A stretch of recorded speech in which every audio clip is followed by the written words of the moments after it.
Knowledge is possible. We really can know certain things. Alma promises that. But your knowledge is perfect in particular things. What's so amazing to me about this chapter is that the experiment does not stop there. We so often think the goal is we have a question and then we need an answer, and once we know it, story over. It's not the end of the story. There's another 9 verses.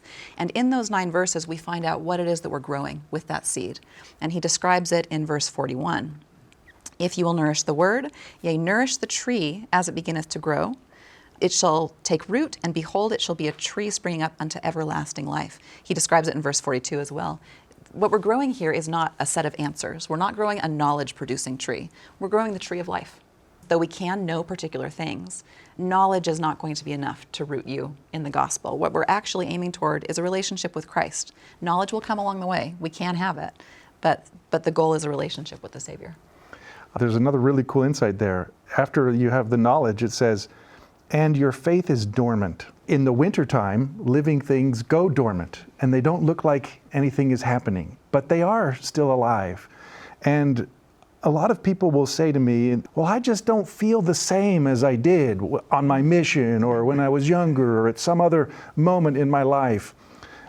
And they think that that's a bad thing. And I think a lot of times people respond to them like, oh, that's bad, you should feel the same.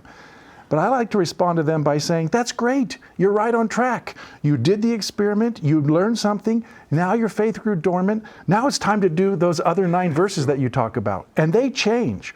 The earlier verses are almost begging people, just try this, just do an experiment. You don't need anything, just a desire to believe. It's so easy. And this verse, Alma shifts, he says, okay, that's good. But now he starts talking about faith with other words like diligence, patience, long-suffering, looking forward with an eye of faith. Alma's telling us it's a long way from sprout to the fruit.